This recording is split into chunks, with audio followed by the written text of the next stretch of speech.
Somozas 1. Chegou a derrota do Racing de Ferrol nesta xornada, Gustavo. Sí, aprétase un pouco máis a clasificación nos postos altos, o que pasa é que vendo a trayectoria do Ordes, sobre todo cando xoga como local, non é tan extraño que o Racing perdera ali, porque Ordes non gañou aínda ningún partido como visitante, pero é moi forte na casa. Case que gañou todos os partidos cando xoga como local. E iso que se adiantou o Racing cun gol de Manu Barreiro, unha acción rapidísima no ataque do Racing, culminada coa calidade habitual de Manu. A gran vantaxe que ten o Racing de Ferrol, non? As individualidades. As individualidades para resolver partidos. Pero na segunda metade, ao pouco de comezar, este penalti cometido por Pérez sobre Capelo, eu creo que o penalti non admite dúbida. Que vaya por ele, ademais, para derrubalo. O penalti que transforma Nacho. Non é habitual ver aos equipos da zona media-baixa, como é o caso do Ordes, con grandes goleadores. Pois ben, Nacho, este era seu gol número 11, e tamén marcou seu gol número 12, minuto 35 da segunda parte, o que mete o pase é Padín. Non estaba nada mal ese pase, e a definición non era sinxela. E o que culmina Nacho. Xa o ano pasado, o Racing de Ferrol perdera en Ordes con este mesmo resultado, 2-1, parece que Vistalegre é unha plaza maldita para o equipo departamental. Un Racing que tería unha oportunidade contra o final, pero Racing que vai a ter que seguir pelexando ata a xornada 38 para facerse coa primeira posición. Non se pode relaxar, desde logo. Había un partidazo esta xornada que podemos ver en directo aquí na Liga das Cidades, o que se disputou en Barreiro, foi emocionante ata o final, non estivo exento de polémica, e ao final triunfo do Celta. O chamado mini-derbi. O mini-derbi no que se adiantou o Celta B con 2 goles en apenas 20 minutos. Por certo, Óscar, o primeiro gol con Morbo, marcado por un exxogador do Deportivo B. Toda a vida no Deportivo B, este ano foi probar o Celta B, e marcou e celebrou, David Añón. Para non celebralo. Son eses goles que gusta máis marcar, ali onde te coñecen. Non saiu ben en defensa o Deportivo B neste partido, e aí esta é unha pifia. Cimentouse esa derrota, porque o Celta B aproveitou coa máxima efectividade para poñerse en vantaxe de 2 goles moi cedo. Ese é o segundo gol marcado por Félix, o que decíamos, 20 minutos, 2-0, e así a xestionar o partido o Celta B.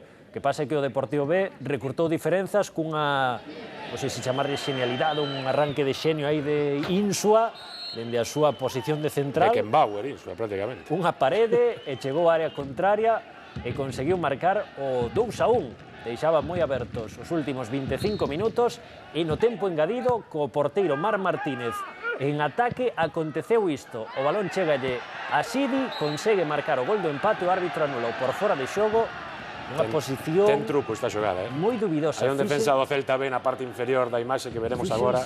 O xogador do Celta B... Para min non é fora de xogo. Pois, complicado de ver, posición moi complicado. Moi xusta, o asistente tampouco estaba demasiado ben... Está mal situado, ergue a bandeira, porque digo, anda, está moi só.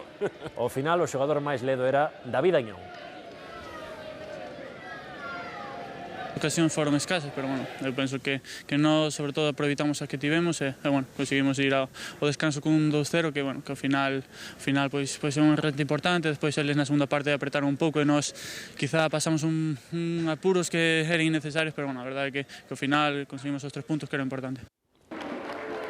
E o que fallou Óscar nesa loita pola segunda posición foi a Sociedade Deportiva Compostela, que levaba un ritmo infernal. Estábamos acostumados a que Compostela prácticamente sacase como un trámite os seus partidos, sobre todo na casa. Mira por onde chegou o Somozas, empatou. Minuto 7, esa caída de Joselu na área, o árbitro asubía o penalti e o propio Joselu marca un gol máis. Cantos leva? 21 goles. 21 goles. A 6 de Messi, nada máis. En 20 xornadas de Liga, el disputou desas 20 xornadas 18. 21 goles en 18 partidos. Enfrontábase o Compostela, que non perdera ningún partido na casa, contra o Somozas, que non perdeu ningún partido fora. E no minuto 93 consegue empatar o Somozas con este gol de Carlos García. Tamén moito mérito pro Somozas, que chocante. Perdeu 4 partidos como local e non perdeu aínda fora da casa.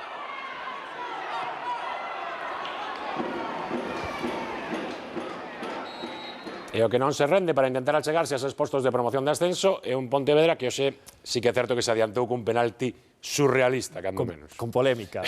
Bueno, ímolo ver agora nas Sí, imaxes. que cada un opine, claro. Sí, xa cada un vimos, saque as conclusións. xa vimos na Liga das Cidades ese centro, o balón vai á área, pois pode haber un contacto de Marcos sobre Richie, o árbitro pita penalti e ensinalle cartón a Marcos.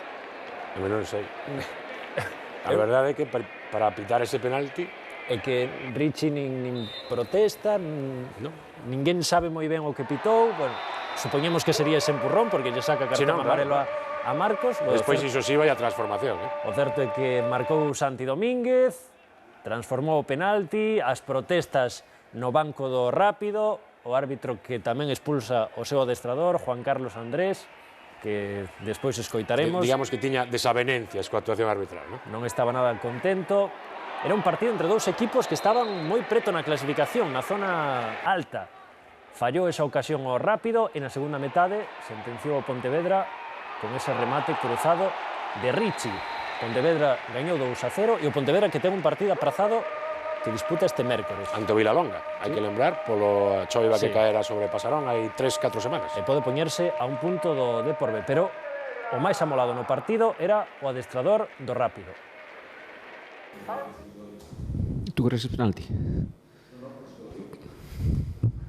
Las palabras textuales son: no se puede venir a campos como estos a hacerlo así. Pues por eso, aún por encima, en esta categoría que tenemos, me van a caer 2 partidos de sanción. Pois, verdadeiramente amolado.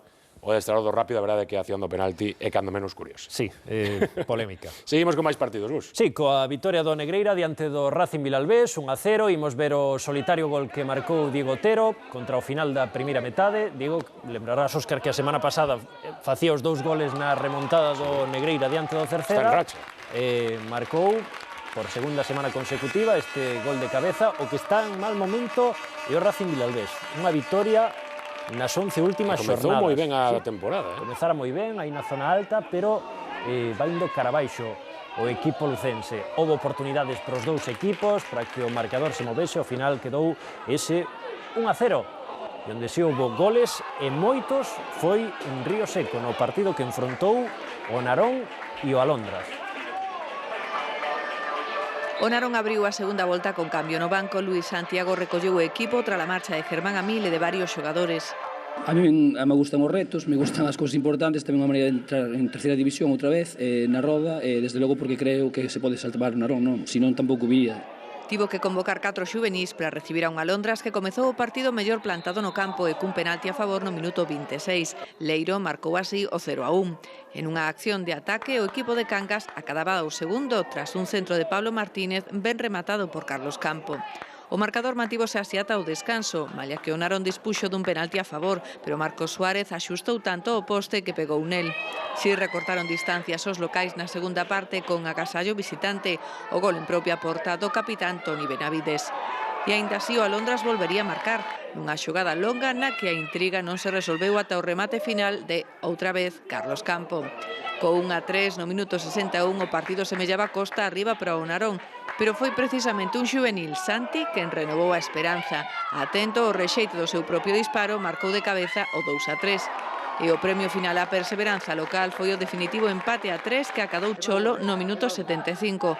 Un punto de esperanza para o Narón nun partido que o Alondras deixou marchar.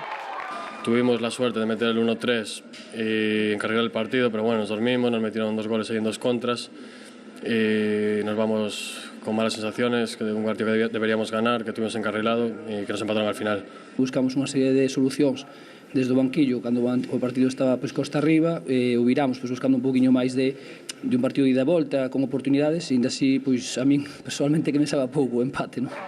O Narón agarda reforzos en forma de posibles cesións do Deportivo e o Racing. Así queda a clasificación, o Racing 48 puntos, o Celta B está agora a 8 dos ferroláns. O Compostela ten 38 e o Deportivo B 34, completando a nómina de equipos que loitarían polo ascenso. O Somozas 32, As Pontes, Rápido, Pontevedra e Cerceda con 30, lembren que o Pontevedra un partido menos, Ordes 28 puntos, os mesmos que o Alondras, Betanzos 26, Barbadas 24, Racing Vilalbés e Negreira 23 puntos, o Dorneda ten 22, o Vilalonga tamén cun partido menos 21 puntos, e máis abaixo Bergantiños 16 e Narón e Céltica 12 puntos. Pois ata aquí o fútbol, grazas Gustavo, como sempre pola túa presenza. Grazas, Óscar. Non mar